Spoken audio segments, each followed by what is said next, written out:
Hello and thank you so much for joining me for some Saturday night crafting. Tonight I've got such a fun video. I had this wonderful lady named Ardyth reach out to me about a month ago saying, hey, do you want to collaborate? Do you want to do a video with me? And so I'd never actually heard of her before. So I went straight onto her YouTube and had a look and I went, oh my goodness, this woman is just like me. She is all about the techniques. She is all about the get it done quick and easy. And I absolutely fell in love with her straight away. So I 100% said, yes, let's do it.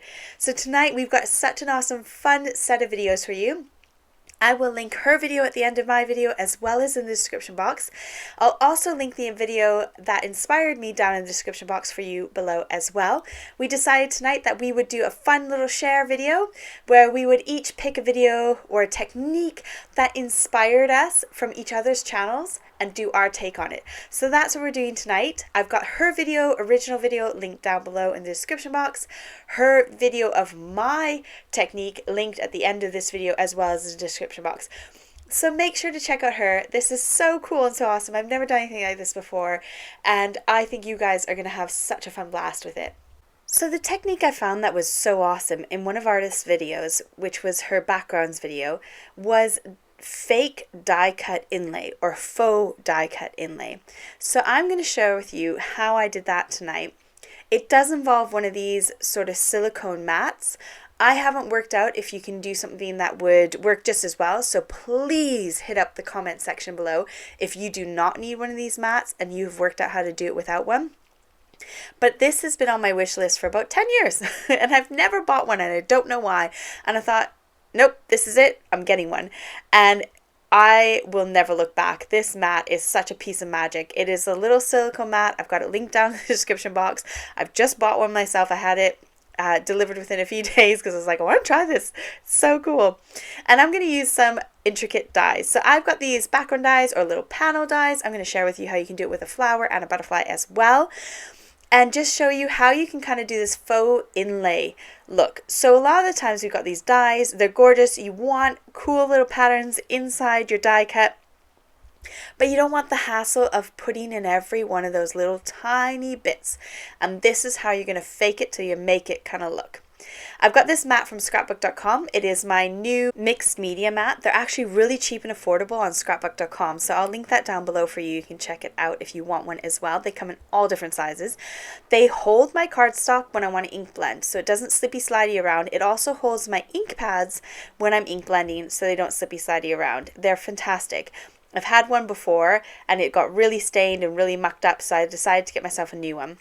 Now these are the colors here that I'm using. I am just doing a simple ink blend. It doesn't matter if it's slightly messy, slightly off, because we're going to lay that die cut over top. So it really doesn't matter how good or not good your ink blending is. You're not going to be able to tell by the time you put your die cut over it. So I'm just creating myself a background. If you've got designer papers, you can do that as well. But I wanted to use really thick cardstock. I find this technique works really nicely with thicker cardstock. So I've used my 300 GSM cardstock for my ink blending, which I will then use in this technique.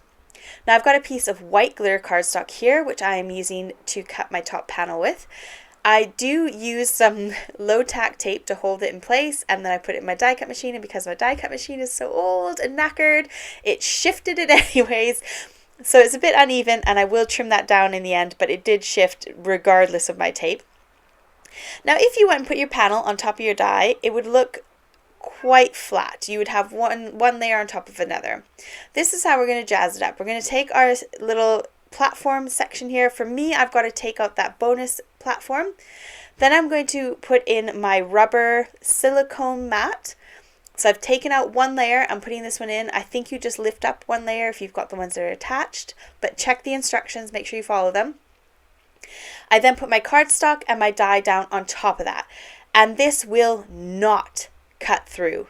It is such a magic mat. You can see here it has embossed it, but it has embossed it like a boss. It is super duper utterly embossed and it looks super cool. This super nifty little trick is going to allow us to place our die cut on the top and have those bits pop through. So it's going to look like one layer. It looks like we've die cut inlay, but we have not. We have just embossed into our cardstock, and now we can stick that layer on the top and it looks like we did all that hard work but we cheated. We massively cheated. Super fun. Now, the downside here is I went, oh, this is very intricate. This is going to take a lot of glue. So I'm going to share with you 2 tricks on how you can do these intricate die cuts without the faff of doing exactly this, dotting it on. First one, we're going to blob a huge pile of ink onto a piece of scrap plastic. Get a sponge. This is recycled sponge. It's from packaging that I had. I just chopped it up, and then you're just going to dab that glue right on the back of the die cut all over the place. Make sure you're dabbing, hold down that die cut so it doesn't shift and bounce around on you, so you don't get glue coming out the other side. And then you can go ahead and line it up. Now what I did first was write a T for top on both the front and the back, because I'm notorious for shifting my cardstock all over the place when I'm adding glue, and then I forget which side is the right side up. So I wrote T on the top for both panels, and then I knew how to just stick it right on there. Now if you want it to kind of merge even more and look even more like one panel, you can go ahead and run it through your die cut machine as if you were running a die. So put your sandwich back together as it should be, run it straight through your die cut machine, and that will really press it together, and that will really look like one piece, as if you die cut inlaid all over the place. It will look cracking good. So if you find your die cut inlay fake look isn't quite as fake as you want it to look, run it through that die cut machine and make it pop. You'll see in the next one, I'll share with you another little tip on how you don't even need to do that process if you use the right types of cardstock. So I'm going to trim this one down to make it into a nice little panel, and then I go ahead and I mount it onto a piece of vanilla cardstock because my white glitter card on the top is slightly off-white, and I felt like a vanilla card base looked really well with it. So I'm going to stick that to the side. We're going to move on to the next one. I'll come back and decorate that in a minute. So I've got Uncharted Mariner, Picked Raspberry, and Picked Raspberry and Seedless Preserves. And I'm going to go ahead and just do kind of dots and splotches. And again, like there's no rhyme or reason. I am just kind of making a messy ink blend, and it does not need to be perfect because we're going to use a panel die over the top of it. This is a mini panel die from Pretty Gets Gritty. Comes in a set of 4. They're really gorgeous, and they're fantastic for a little nice element on your card, or if you're doing some mixed media, they're a really cute little panel for your mixed media. So I'm just putting down some color, kind of going over it a bit. This took me about, I don't know, 1 to 2 minutes. Now to save myself some time, this time I'm going to take my double-sided tape. I'm going to run it on the back. It doesn't matter if you've got really small tape, just do more layers or more rows of it. Run it through your die cut machine. And look at this. This is the mess. This is the hot mess that we would want to normally die cut inlay. And we're going to cheat. We're going to make it look like die cut inlay without actually even doing it. So I'm going to take my panel again. I'm going to place it on top of my beautiful cardstock that I made as my background.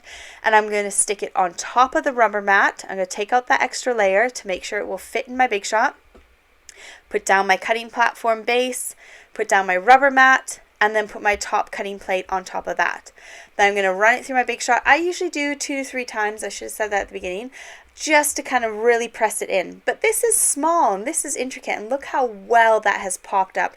You can see how gorgeous that is. It is not cut through my cardstock, and again, this is really thick cardstock.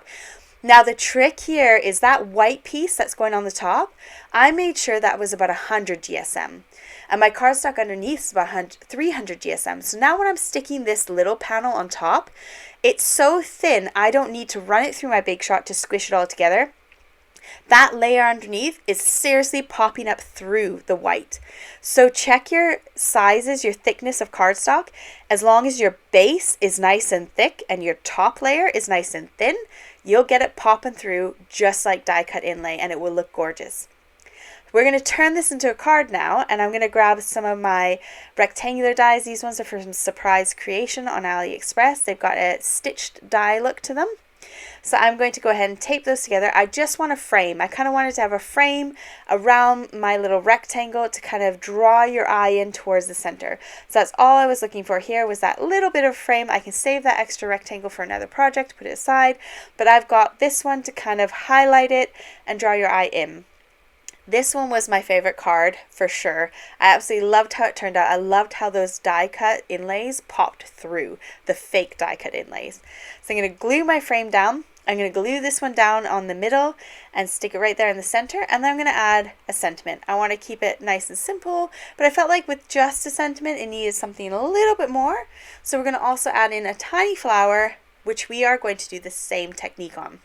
So this is a Picket Fence Studio, I think, die cut. This is my first ever Picket Fence, which is why I can't say it correctly, set of dies. So we are going to cut out that little flower. This is a layering set, so the idea is you can layer them all on top of each other, but I'm using just one. I'm going to die cut that one, but when I stick it down, you can see it is a hot mess.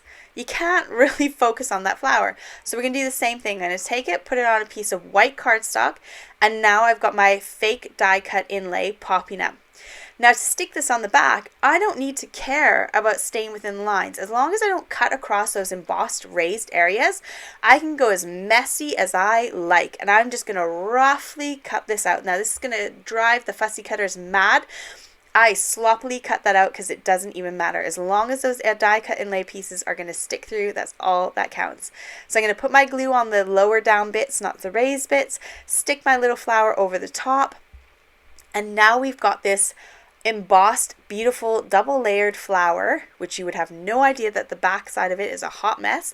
And I can stick that on the front, and it is kind of drawn away from the busyness of the background, but also create that beautiful intricate flower on there.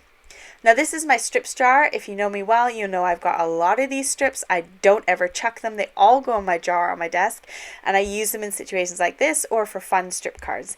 Now if you muck up, you just keep going, flip it over, keep going till you get the right looking one, and then you can go ahead and stick them on your card. I just fussy cut them out with scissors. And then I've got some scrapbook.com, really super skinny foam tape. This is great for shaker cards, but it's also super awesome for teeny tiny sentiments like this. You just stick it on the back and then you can pop it up on your card. And that's what I used for raising my sentiments and my flower off of the card today. So I'm just going to go ahead and snip that off and just trim it as I like and put my sentiments on and my flower on. And I love how this one turned out. To finish it off, I added some flat back clear little water droplet gem things from Alina Crafts on AliExpress. And I feel like they really finished off the card beautifully and added such a gorgeous detail to them. This was such an easy and quick card to do, using up some of those dies that I wasn't quite sure what to do with. And I am so happy with the end result of this card, and it looks so dimensional.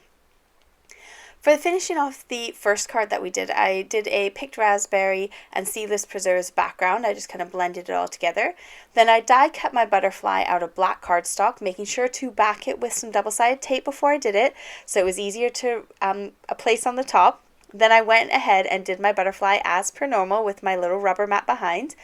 Cut off all the fiddly bits and all the extra bits that I don't need on my background piece.